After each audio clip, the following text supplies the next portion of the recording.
Hi, I want to take you for a walk in my garden and show you some magical things that happen in spring.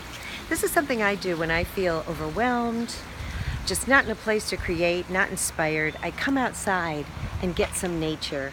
And this is something you can do too. So come for a walk with me. I want to show you some things that happen in spring.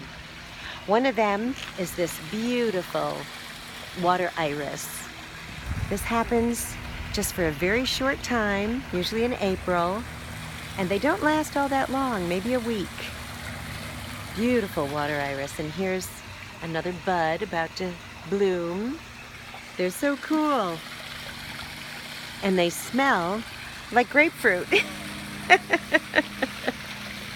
So I like to come out and do that, and come and sit by the waterfall and hear the water. Hey, want to see the fish? Look at the fish. Come here, fishies. Come here, fishies. Hello.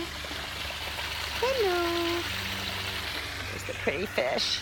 Love my fish. You see there's a net over them, if you're wondering what that crisscross is. That's to keep the big heron, the giant bird, from having lunch in my pond every day. There's a marsh about a mile from here, and the herons come.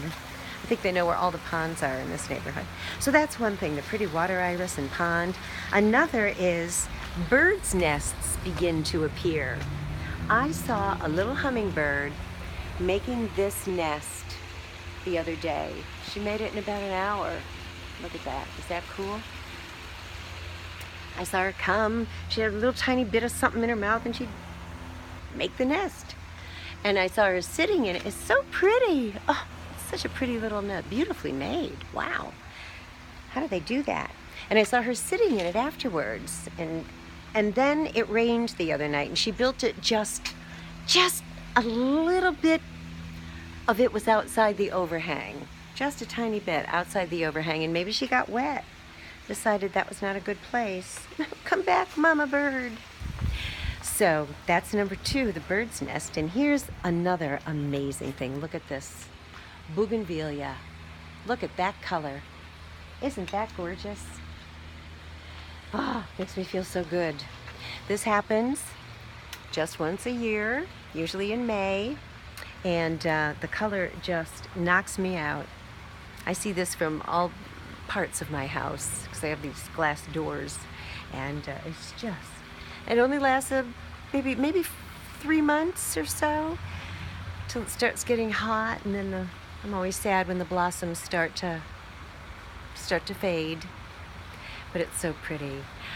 And sitting out in nature, if you were present that day in science class, you know about the relationship between plants and us, and how, well, you know, we take in oxygen and give off carbon dioxide, and the plants give off oxygen and take in carbon dioxide. So it's a beautiful relationship. And you go out in nature where there's green stuff, you're gonna feel better immediately. And I know there's some places where it's still snowing, and probably not any greenery out there, but maybe you can find some joy and something to feed your soul in the snow. You know, I come from snow. I'm from Buffalo, New York, and I remember snow. And one more beautiful thing for spring is all the lemons. Can you see all the lemons there? It is so cool to have a lemon tree and come out here and pick my own lemon. And look, at the same time as the lemon is the lemon blossom. It's so pretty, and oh my gosh, the fragrance of a citrus blossom. Nothing like it. So that is what I love to do, to come out in nature and get re-enlivened, re-inspired, just feel better. And I hope that my walk through the garden helped you lift up. And I hope you have a beautiful day and find the light way to get what you want accomplished. I'll leave you with this tip. If there is a big task ahead of you, or a big something that you're feeling a little, seems like a big mountain, just think, if this were easy, what would it look like? And what would make it fun? And I hope that you have a beautiful day and that this made you happy.